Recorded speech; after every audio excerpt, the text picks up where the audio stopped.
Hello everybody, Raven Knight here. I've been waiting a long time to do this video, but I think as we get closer and closer to the new hero finally coming out, I think it's finally time we talked about this situation. This isn't a big deal. I don't want y'all to think that I'm here to complain. I'm here to point this out, just because I think it is very interesting. So, many of you who have followed my channel for some time know that the kind of For Honor content I make is not typical.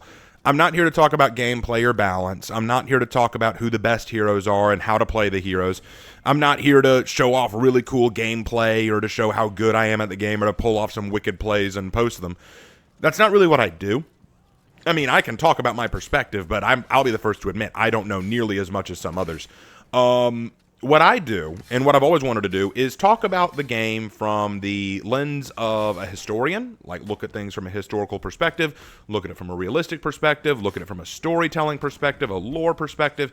I like to look at For Honor and talk about, let's discuss these heroes from a totally new vantage point. I want to see the stories behind these heroes. I want to see who these characters are. I want to build these characters into fun individuals we can follow and learn about. I also want to look at these heroes and discuss what's the historical influence and reference behind them. What things about them are realistic? What things about them are not realistic? What things about them are true to history and what things are fictional? That's what I kind of like to do with this game. Now, I'm not here to say whether one way is bad or good.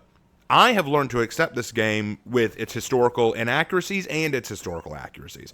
I don't sit here and pout because some things about the Vikings are not historically authentic. I'm not here to pout because there's some heroes who are not entirely realistic.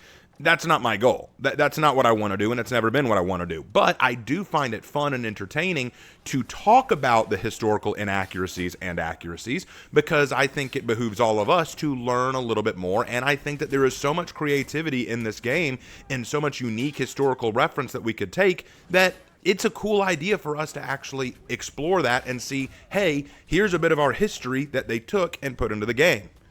I think that's fun. Talking about the inaccuracies and accuracies is fun. That's what I like to do. And doing executions graded, where I look at executions and say, hey, this is a cool execution, but did you stop to think about and then go into it? That's why I have the realism and efficiency scores there, because we could talk about how deadly is it and how cool it is all day. But at the same time, we could talk about, could you really do this? Would this be something realistic? Is this something that's efficient for a battlefield? Those are all fun discussions to have, and that's kind of what I formulated my channel around. And I'm proud of what my channel has become. It clearly has an audience, and I'm grateful to all of you for being here. But one thing that I will say is that ever since the creation of my channel, in fact, it's popped up a lot more now in recent years, but it's something that I've kind of noticed with the channel and in the community, and I want to address it now so that we can get it out of the way and I can kind of explain my thoughts on it. So I call this situation or this phenomena Schrödinger's criticism, and I'll explain what it basically means. As I said a minute ago, my focus is realism in history, and sometimes that means that when I look at an execution or a hero in history or something like that, I may bring up, hey, this execution doesn't meet the historical or realistic standard that I would expect of it, and so the grade is lower. Or I may look at a hero and go, you know, this hero is really cool, but here's a lot of stuff here that isn't historically accurate, blah, blah, blah. And there are also moments where people will want something in the game, and I'll say, here's why I don't want this in the game, because realistically speaking or historically speaking, this wouldn't be the case. Like, take the example of Vikings and their armor. A lot of people say, give the Vikings plate armor. Well, the Vikings didn't have plate armor historically, and so I point this out.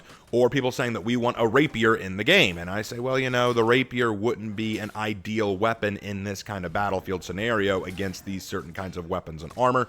And usually the response I get when I bring up these executions that aren't realistic, or Viking armor, or the capabilities of the rapier in the world of For Honor, usually the response I get goes something like this. For Honor has never cared about realism. For Honor has never cared about historical accuracy. They take reference from history, but that's it. The fact that you're even looking to historical authenticity or realism is foolishness and silly, and you just need to accept the cool. You know, it would be really cool to have a musketeer or a rapier in game. It'd be really cool for the Vikings to have plate armor. This execution is cool and does not deserve a bad grade just because you think it's unrealistic, because For Honor has never cared about realism or history before. Okay, so that's the initial criticism, and that's the one that I get a lot of. And I've gotten kind of used to it because on one hand, I do understand that criticism. For Honor doesn't always do things historically or realistically. In fact, part of the fun of doing Heroes in History, like I said, is looking at what's real and what's not, and kind of sharing that. And I've made my peace with the reality that For Honor is not always going to be historical or realistic. Now, you might say, okay, Raven, but if you've made your peace with it, why do you criticize the use of rapiers or bare-handed heroes or armored Vikings and stuff like that? And my response is, well, just because it's a personal opinion of my own that I wouldn't really like to see these, because I'd like to see more historical things made relevant. Even though I know that the game doesn't, hold itself to historical authenticity, I would prefer to see more historical authenticity maintained. I guess I'm more on the side of, if you ask me which I want to go in the more direction of, do I want to go in a more realistic historical direction or in a more fantasy direction, I'd like to lean more on the historical direction. That's just the way I look at things. But if people say, nah, man, go fantasy mode on us, give us the really cool stuff, doesn't matter if it's not realistic, we just want to see cool stuff, I accept that. I understand it. I get it. I don't call me foolish for being on the other side, but I understand the position. I really do. But here's where things get funny. Here's where the Schrödinger's criticism comes into play. As you guys know, for the past few years on For Honor, we've been getting a male and a female hero each year. Like we had Warmonger and Griffin, then we had Kyoshin and Pirate, then we had Medjai and Aphira, then we had Ocelot and Varingian. Now we've got Sohei, so if we're following that pattern still, the new hero is destined to be female. And whenever this happens, be it Pirate, Aphira, or Varingian, especially Varingian, we get a lot of people who come out and say they don't want a female gender-locked hero. Now, I've noticed that this argument doesn't come up around male gender-locked heroes. It's usually around female gender-locked heroes. And I always kind of wondered, why is that such a big deal? Why do you not want female gender-locked heroes? Like, look, the way I see it, I'd rather just not have gender-locking, period. Make all characters look like whatever you want, Have a female version of Lawbringer, have a male version of Warmonger, have a female version of Aramusha or Highlander, have a male version of... You get my point. Just doesn't matter. I'm cool with whatever. Just play it the way you want to. I get that. But since we do have gender lock, I'm kind of like, okay. Again, I've made my peace with that. And as long as the character's fun to play and creative, I could care less. But there are a lot of people who get really upset about it, and I always ask, why are you upset? What's wrong with this? And the response that I get that really bothers me is, it's not realistic. It's not historically accurate. There were not female Varingians. There were not female pirates. There were not... it's not realistic that you could see this or that or the third. And the reason this bothers me is not because they're wrong per se, but because, hold on, I thought realism in history didn't matter. You kind of see where this is going, right? And that's only one example. The gender lock thing is just the one that pops up around this time when new heroes are coming out, where they're going, oh, I hope it's not gender lock female. Why not? Because it's not realistic or historical. There weren't female Varingians, there weren't female pirates, there weren't female this. But hold on. I thought none of those things mattered. And please don't misunderstand me. I'm not here trying to poo-poo any one side of the argument. Because if you want to hear my personal opinion on everything, yes, like I said, I would prefer things not be gender-locked. I would prefer all the characters be male or female, depending on the creator's whim. But I've also made my peace with it. When I saw Varingian Guard was going to be female, yeah, I was like, okay, that's not historically accurate. But at the same time, as many people have pointed out, For Honor doesn't always do things historically accurate or realistic. As many people have said, it's just not what they do. They take inspiration from historical sources, they take ideas from historical sources, and then they get creative with it and do crazy stuff with it. It's not always ideal, but it's what I've made my peace with, and so that's the way I look at Varingian, that's the way I look at Aphira, that's the way I look at Warmonger, and that's the way I'm probably going to end up looking at this new hero if what we've heard is true and they're going to be female. And yeah, that sounds pretty much what's going to happen. But the way I see it is, I'm going to treat it like I have every other hero. I'm going to look at them for the awesome stuff they give, and then when I do my Heroes in History, I'm going to say, all right, here's the things that this hero gets historically accurate, and here's the things that are not historically accurate, and share that. It's what I do with Varingian, it's what I do with Aphira, it's what I've done with all the heroes that have come out, and I'm going to do it again. That's the way I approach it. It doesn't make or break the game for me. What I care about is the hero fun? Is the hero creative? Is the hero going to bring new life and new entertainment to the game? That's what I care about. That's what I want to see. Like Sohei, for example. There are things that aren't accurate about Sohei. But I think that he is fun, and I enjoy playing Zohei in the game. That's all I care about. Will I make videos where I talk about the historical accuracies and inaccuracies? Yes. Will I make videos where I talk about the realism and non-realistic things about their executions? Yes. I will do all these things because that's what I enjoy doing. It is my passion. It is my hobby. It is what I made this channel around. But I'm not going to lose sleep or lose my temper over, oh, why is this hero not this way? Why is this hero made this way when it should be this way? I can't do that. I can't do that. It really is odd that I see so much of that. And I think the funny thing is there's no way you can please everyone. If For Honor decided to go full historical accuracy, full historical authenticity, and make all the heroes, male and all the execution super realistic and everything, is the way it should be, well, honestly, I feel like a lot of people would move away from the game because some of the supernatural and creative elements are needed to keep the game spicy. But if they went full fantasy and threw all realism out the window and all historical authenticity out the window, wouldn't that open the door for a lot of things that we would hate, like the inclusion of literal wizards casting magic from across the map? Like, I don't know, man.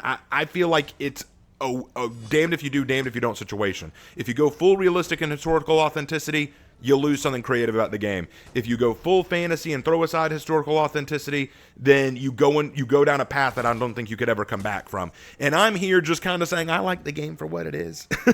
But the reason I bring this up is because when Varangian Guard came out, there were people asking me if I was upset that she was female gender locked, and I said, it's not a big deal to me. And I had people unsubscribe or call me an Ubisoft shill or all these other things because I wasn't losing my temper. And I think that confuses me. While there are always going to be people who would prefer one side over the other, the historical authenticity or the non-historical authenticity, I feel like we've all just kind of accepted this is what For Honor gives us. It's always given us this. It's given us this for the past few years. What we need to do is decide what aspects of it we enjoy most, what characters we're going to really like, and whether or not the characters bring new life to the game. It's one of the reasons I wish I could be like people like, Havoc or Freeze or John DeLiner or Break and Run, or these people who understand the game in such a much more in-depth way. See, like I said, I kind of scratch the surface level. I look at the game from a totally different perspective than all these others. Not saying it's better or worse. In fact, I'd say it's a little worse because I think most people prefer to see the game explored and made to be entertaining and fun, because most people come to this game for the fun factor, not the lesson factor. Whereas me, I look at it from storytelling and history and all these other things. Things that not everyone enjoys. There's an audience for it, but not everyone enjoys it the same way. I don't know. Maybe I'm just rambling at this point. Like, none of this is scripted, by the way. All this is just me rambling because this is something that I've been thinking about for the past few days as I've been getting more DMs and comments about this situation where people are asking, what do I think the new hero is going to be? Is it really going to be female gender locked? Or don't you think that it's time that the Vikings got this and this and that? Or don't you think that it's time that they change this or that? And there are things I'd like to see come to For Honor. As we move into potentially the 9th year of For Honor, as we get ready for potentially a 9th year, there are things I'd like to see. I'd like to see a new Rajput hero. I've said that many times. I'd really like to see that. I would like to see some new really good hero skins for certain characters. I would like to see some updated armor sets. I'd like to see Valkyrie's face. That's kind of a joke one, but still. You get my point. There are things I'd like. There are things I'd really enjoy. And as the game continues, they're adding more things that I really like. I mean, just look at what we got this last year. Lawbringer got his long-needed rework. Nusha got a rework that makes her so much more fun. Warden has come out of the dark zone and is now an actual contender. Like, there's so much that's been added, and I'm so proud of where this game has gone in just this last year. I feel like Ubisoft really cooked with this game this last year, so I'm very proud of it. I don't have it in me to look at one hero that doesn't meet all my expectations and say, nah, dead game. Yeah, this is wrong. Yeah, this is messed up. What I really want out of this new hero, whoever they are, is I want them to be fun, entertaining, and creative. If they're historically accurate, I'll talk about where they are. If they're not historically accurate, I'll talk about where they're not. But I'm not going to lose my mind or temper over things like that because it's just not worth it. It makes me miserable. It makes everyone miserable. And I'm doing my best to not be miserable anymore. As y'all may have noticed, these past few weeks, I've had a really rough time, and I haven't seemed quite like myself because I've been kind of down in the dumps about stuff. And yeah, there's been stuff going on IRL that's been keeping me down in the dumps. There's some stuff going on that I can't control. There's some financial situations, medical situations, family situations. There's stuff going on that I'm putting it in God's hands more than anything, because right now there's not a lot I can do about it. I'm just having to go with it until a door opens. But that has been making me feel down. And my dad used to say, you know, you can't control what you get in life. You can't control what life throws at you. All you can control is how you approach it. All you can control is your attitude and how you approach it. And I've been choosing the wrong attitude. And I think that's what's been happening a lot lately with For Honor. You know, For Honor may give us something we don't all like, but our attitude is our own to choose. We can choose to look at a new hero that doesn't meet our expectations, or an execution that doesn't get a great grade, and go, this is wrong, this is so bad, and then have a hissy fit about it. Or we can accept, decide if this is something we want to stick with, and then move on, you know? And that's kind of how I'm trying to look at things now. This isn't me calling anyone out. I'm not going to say any names, or I'm not even showing the comments that people have left, because it's just not worth it. It's just not worth it. You know, what I wanted to do here is talk about two things, really. One, the paradox that I face with the Schrödinger's criticism, because it's so weird for my channel to have to deal with these two extremes of historical authenticity matters versus it doesn't matter. And then also to just kind of explain to you guys where I feel about the game right now. Where is For Honor with me right now? As we get ready to move into a 9th year of For Honor, where is the game? How do I feel the game's going? How has my attitude towards the game changed or stayed the same? And that's kind of what I wanted to do here. This video's all over the place. I don't even know why I made it. I just wanted to ramble a little bit. I like to rant. You guys know that. You know that's kind of who I am. Anyway, I think I'll go ahead and wrap it up there. Thank you guys so much for watching. Feel free to leave your comments down below. Just keep them respectful, please. And as always, I will see you in my next video. Take care, guys.